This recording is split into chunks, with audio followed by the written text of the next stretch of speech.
It's a new year, a new me, a clean start, a fresh slate. We all say something like this every single year and set New Year's resolutions to quit smoking, to lose weight, to get a promotion at work, or just to improve our lives in some way. But the reality is, most of us have already given up before the end of the first month. So in this video, I'm going to share with you what I've learned about setting new goals for the new year or any time of year, creating new habits to make sure we achieve them goals, and giving you the tools you need to reset, refocus, and make 2022 your best year yet. Hi everyone, welcome back to the channel. If you're new here, my name's Peter, and on this channel we explore the products, strategies and tools to help us on the road to a financially free future. And today we're talking about setting goals that we're actually more likely to stick to. Now, if you rewind back 12 months to the start of the year, I'm sure most of us had these hopes and dreams of how we're going to change certain aspects of our lives, create a better future for ourselves, and make 2021 our best year yet. For some of you, you may have actually achieved that, and that's amazing. But for the majority of us, those things that we were so focused on achieving at the start of the year are slowly forgotten about over the first few months. For example, I started this YouTube channel at the start of January last year. When I first started, one of the New Year's goals that I set myself was to upload 2 videos every single week for the whole year. So how do you think I did? Well, for the first few months, I was flying. I was hitting my goal every single week, uploading 2 videos for maybe the first 3 or 4 months. But after that, it started to drop off slowly and slowly, to the point where at the end of the year, I was only averaging around 1 video per month. So why does this happen? How can we be so laser focused at the start, only to give up a few weeks or months later? Well, it all comes down to motivation, and motivation is a fickle bitch that we can't rely on.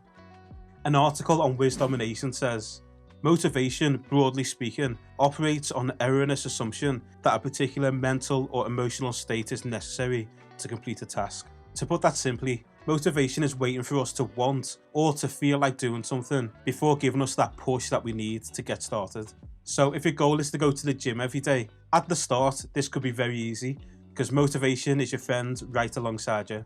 But the first day that you wake up to go, maybe it's cold and raining and you have a thought or a slight doubt of whether the 20-minute walk to the gym getting soaking wet is worth the effort. Well, at that moment suddenly you realise that your best friend motivation is nowhere to be seen.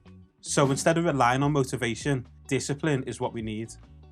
While motivation waits for us to be in a certain frame of mind before attempting a task, discipline separates the task from our feelings or moods, and ironically actually improves them by getting the task done. Have you ever planned to go to the gym, but when the time comes you're tired or you just can't be bothered, but you're disciplined and you force yourself to go and drag yourself there? After you go and you get the workout done, you realise that it was actually the thought of going was a lot worse than actually going. Doing the workout wasn't actually that bad, and you actually feel good and have a sense of achievement afterwards. That shows how discipline not only ignores your moods or feelings, but can actually improve them as well. Whereas motivation would have abandoned you and let you stay in bed for that extra hour instead. In the book Atomic Habits, the author James Clear says, "Success is the product of daily habits, not once-in-a-lifetime transformations." And he also said, goals are about the results you want to achieve. Systems are about the processes that lead to those results. So applying this to our New Year's resolutions, we now know we need to set goals that has a system around it containing new habits that will compound over time to result in us achieving our goals. Now, if you've ever done a business class in school or college, you've probably heard of SMART goals. This means your goals should be specific, measurable, achievable, relevant and timely. So instead of your New Year's resolution or your goal being, I'm going to get fit, you could say instead, I'm going to start running daily and train for a marathon. I will follow the Nike app training program to run a full marathon without stopping. I have done some running before, my body is reasonably healthy and the marathon is 6 months from now. I want to become fit, healthy and a strong person. I want to be full of vitality, energy and zest for life. I have signed up for the marathon 6 months from now. Now, clearly this isn't one of my goals, but it's just an example to show how using a SMART goal can completely change the way you look at it. This new SMART goal creates a system in which you'll achieve your goal by building the habits of using the Nike training app and running every day. And there's an end goal in mind, the marathon at the end of 6 months. Hopefully you can see, by having a system in place based around new habits with an end goal in mind, can make a very vague goal seem a lot more achievable. It's important with your goals, especially as we make them SMART goals so they're much longer, that you write them down. A well-known famous quote from David Allen says, "Your mind is for having ideas, not holding them." Putting the information that's contained in your goals in a location like a piece of paper or an app that's easily accessible and can be reviewed at any time will give you that visual clue and give you a daily reminder, making it much easier to remember them. This year, I'm using the writing app Notion for writing down my goals. Notion's a great app. It's very easy to use and it's free. So if you want to use this template for yourself, you can download it for free using the link in the description of this video. So for my goals this year, I want to focus on 4 main areas: learning, health, business and happiness. For example, I've never really been much of a reader, but I want to make much more of an effort to start reading books this year. We now know that a vague goal like that just simply isn't going to cut it, so let's take that and make it a SMART goal. I'm going to commit 30 minutes a day to read 1 new book every month for the year on topics like finance, business and personal development. I'll create a YouTube video based on something I've learned from each book, as well as sharing my own book notes and book review on my own website. I can read, I have a list of books I want to read, and I have more than 30 minutes at the beginning or the end of the day I could use to set aside to read. I want to expand my knowledge on these subject areas, as well as being able to share the theories and ideas with my audience on YouTube. This will start from January, and I will read at least 1 book every single month for the whole year. Now, I'm not going to bore you and go through every single goal of mine in depth like that, but I just wanted to give you an idea of how I'm writing them and how this template works in case you want to use it for yourself. If you would like to see my full list of goals for 2022, you can sign up to my newsletter in the video description below, where I'll be sharing them with my readers. You may not feel comfortable sharing and you may be wondering why I'm doing that, but the reason I'm doing that brings me on to another important area when it comes to achieving our goals, and that's accountability.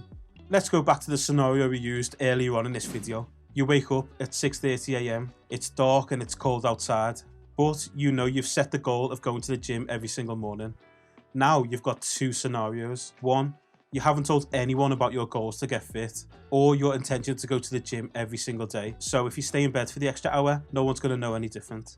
Or scenario number 2, you've got a friend that you've shared your goals with, and to encourage you, they've become your gym buddy, and they're going to be waiting at the gym at 7 o'clock for you to work out. Now, which of these scenarios is more likely to get you to go to the gym? Of course, it's the second one, and that's because you've got someone holding you accountable.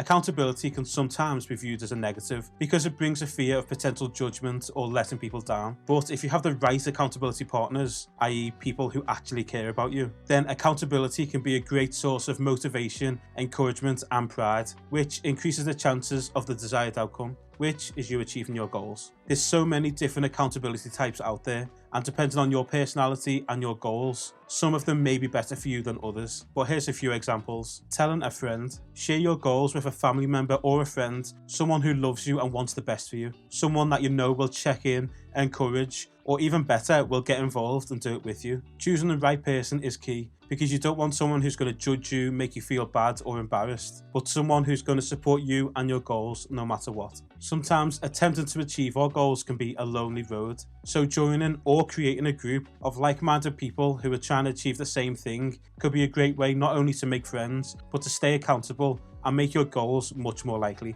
If your goal is to learn to cook, join a cooking class or a group that tries out new recipes every month. If your goal is to read more, like one of mine is, then maybe joining a book club where you know that you're going to meet at the end of every single month to discuss what you've read and what you thought about the book is going to be a good way to keep you accountable and to make sure you actually do it. Whether your goal is learning a new skill, like a language, an instrument, or singing, or you have business goals that you want to achieve, hiring a coach can be one of the best things that you can do. A good coach is an expert in their field, so they can help you to clarify your goals, maintain reasonable timelines, and develop strategies for any obstacles that you face. And that's not to mention the fact that you're paying for this service means that you're much more likely to try and get your money's worth and push yourself to do it. A good coach shouldn't berate or belittle you, but should guide and encourage you down the path that works best for achieving your goals.